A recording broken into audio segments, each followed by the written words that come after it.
Colossal is a solo journaling RPG by Nick Angel and published in 2021 after a Kickstarter. It was nominated for the 2022 ENnie Awards for Best Cover Art, Best Rules, Best Setting, Best Writing, Best Game, and Product of the Year. So what's all the fuss about Colossal? The game comes as a 64-page book or PDF, illustrated with a light-hearted style with relatively simple rules that puts you in the shoes of an adventurer who exists in an almost dreamlike fantasy world that, by all accounts, appears to be a giant castle. The author doesn't list the inspirations for this game, but I felt like it immediately invoked several Studio Ghibli films. First and foremost, your character is small compared to the rest of the world. Rooms of the world castle are entire biomes, and the ceilings are so high that they're shrouded in clouds and mist. This immediately reminded me of The Secret of Ariadne, a story about tiny humans.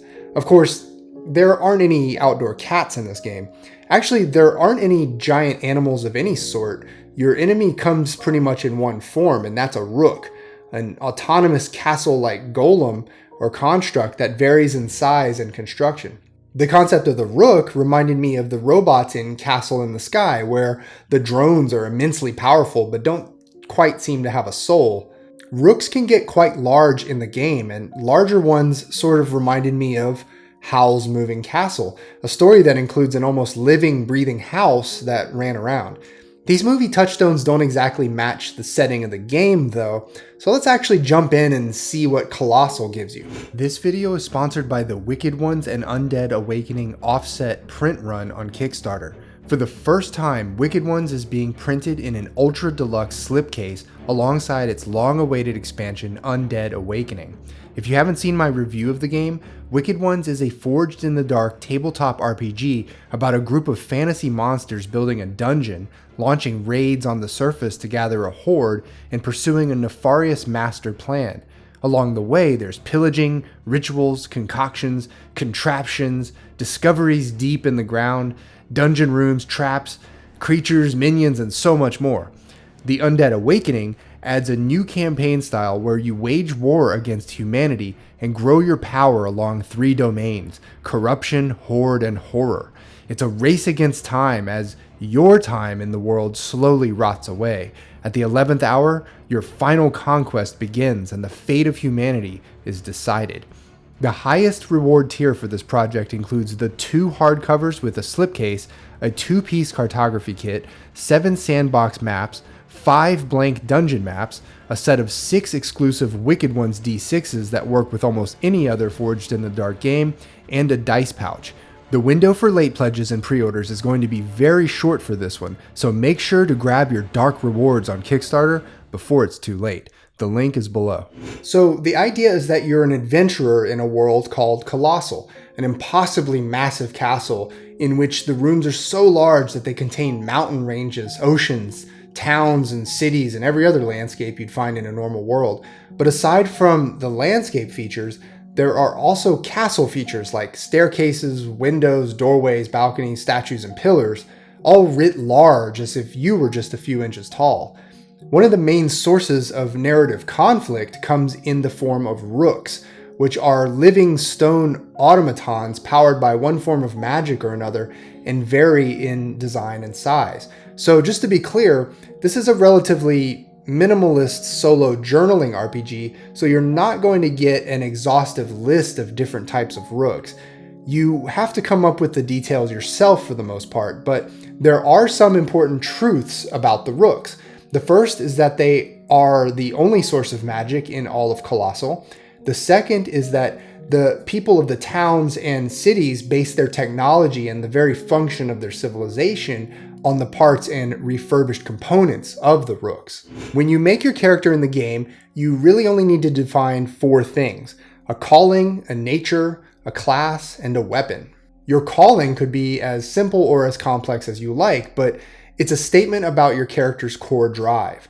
There's a table here that you can use to choose one randomly, and these are fairly involved. Your nature is just your character's core personality and MO. After you choose those, you choose from one of a few classes.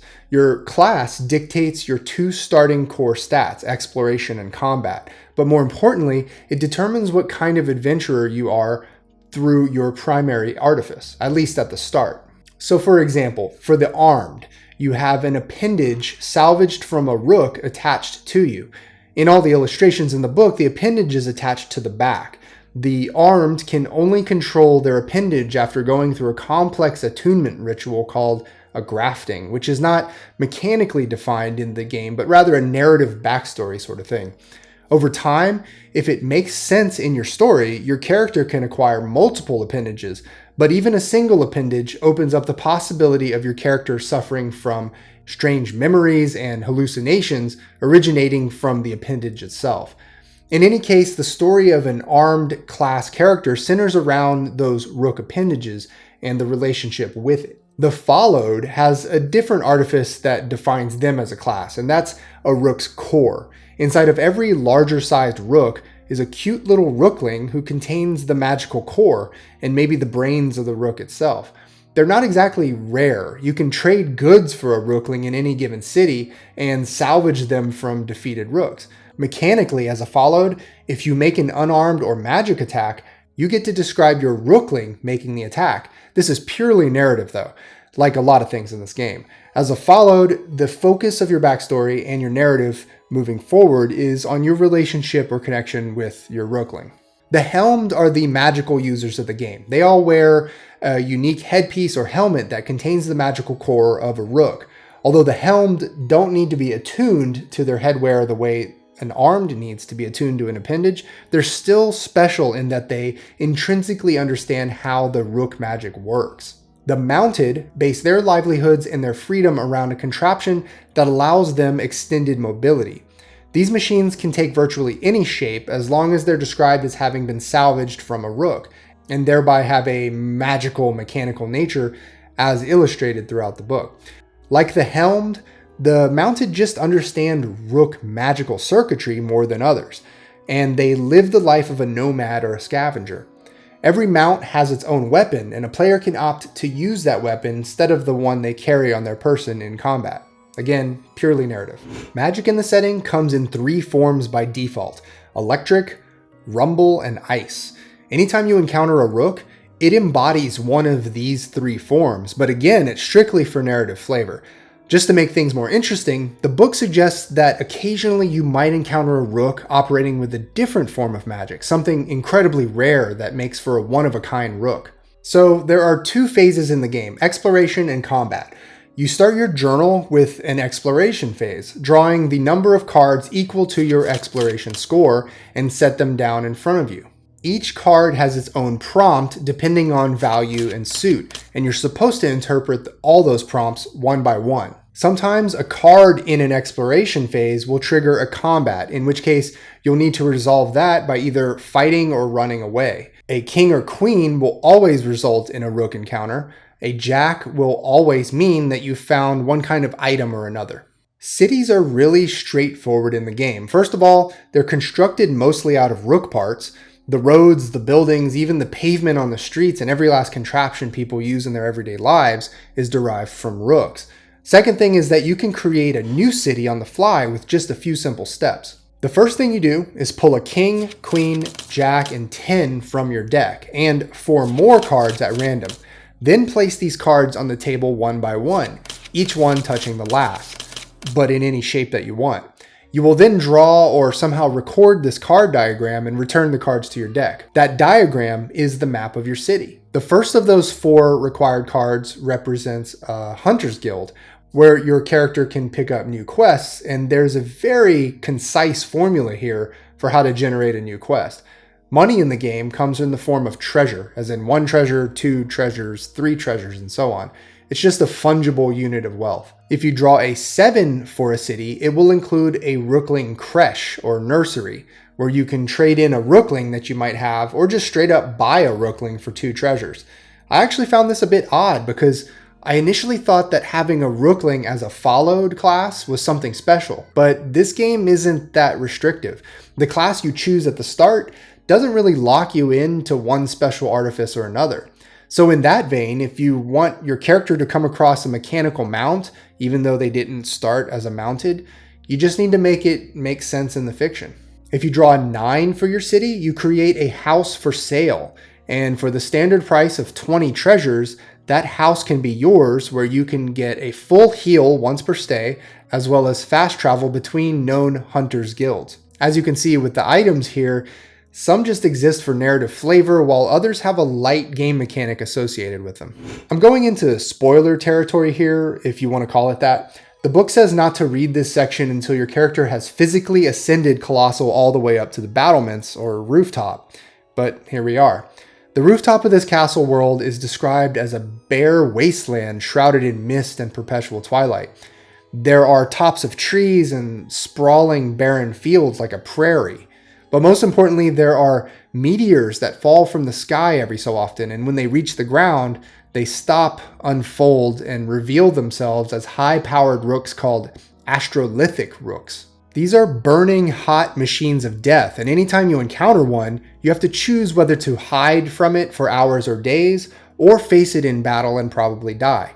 Naturally, you'd probably not want your journaling experience to end with a grisly death at the hands of a super rook, but there's a pretty profound reward for defeating one in combat, and that's to become a within. The point is that you get to climb inside the thing and fly it around as a huge suit of stone armor, with an amped up combat score. Since this is a light solo journaling game, the idea here is not to have won the game at this point, but to simply add an interesting new element to your story. You don't necessarily manage to hold on to your powerful new suit after all. It could be stolen from you or have some horrible catch to using it. It's up to you. Combat is naturally very simple and straightforward. If you encounter an enemy who is a person and not a rook, you first draw a card to determine that person's intent and their weapon. If it's a rook, you draw a card to determine the rook's magic type and body type, which is either attack or defense. Then draw a second card to determine the rook's weapon type and your potential reward for defeating it. As for the actual fight between either rook or person, you first draw the number of cards equal to your combat score face up. Then draw a number of cards face down representing the enemy's combat score. 1 card if the enemy is a person, 3 cards if it's a medium-sized rook, and 5 cards if it's a massive rook. Next, flip over your enemy's first card. This is their attack. You have to counter that with one of your cards that is higher than that card. If you don't have a higher card, then you just use one of your cards anyway and mark a wound. If you have a matching card, then no wound is taken. If you beat an enemy card and your card has the same suit as the enemy's card, then that's a critical hit that removes an extra enemy card. You do this until the enemy has no more cards. You are considered victorious in a fight if you've defeated the majority of the enemy's incoming attacks. If you win against a human, you gain 1 treasure. If you win against a rook, you gain whatever the reward for that rook was, as well as a point added to your exploration or combat score. But your exploration and combat scores can go down as well. For each wound that you incurred during combat, you lose either an exploration or a combat rating for each, your choice. If either one of those ratings reaches 0, your character is considered killed. Alright, here are my thoughts on Colossal. Burden is on you. It's undeniable that the author is able to establish an incredibly unique, cohesive, and charming setting in very few pages, and the rules are so light that they don't have a chance of getting in the way of the solo story that you might want to tell. But on that same token, the setting you're presented with is so light on details and equipped with so few rollable tables that you're really tasked with doing a lot of the heavy creative lifting when it comes right down to it. The World of Colossal is a brilliant suggestion, an elegant writing prompt that really doesn't want to do much more than open a door to an incredible world and just shove you through it. Cohesive creative package. The appeal of this game is pretty obvious after a few pages. As much as it doesn't give you everything you need or want to know about the world, it does provide a very functional journaling game, and it does so in an incredibly approachable way. The 64 or so pages are amply illustrated, and there's never a section that gets too wordy. In a word, this core book is elegant, and the actual mechanics of creating cities, rooks, and quests on the fly are fun and easy. Website and expansions. Most games in the indie RPG niche don't have their own product website, and that's fine. You can find them on DriveThruRPG or itch for the most part, and that's great. But occasionally, a creator will spend the time and money to make a dedicated website for their game. And I found the one for Colostle to be the perfect model. It's as clean and straightforward as the game itself, which is a lot harder to do than it might seem. Also, something I found pretty tantalizing were the expansion elements for the game. The physical cards, rules for co-op play, and especially the new room environments available on the Colossal Patreon are things that really flesh this game out in some satisfying ways. You could almost see this game as a sort of novel business model. Provide the core game with just one special environment, in this case, Oceans, a section I didn't cover in the review, and then offer new content modules via a monthly Patreon subscription. I hope this approach works out for the creator because I think the underlying game is a stroke of genius in a lot of ways. Personally, I'd be very keen on picking up a version of Colossal one day that includes all the new rooms that are being put out monthly. If you're curious about any of this, I've left links for everything below, and please consider my Patreon if you'd like to keep this channel going. Thanks for watching. See ya.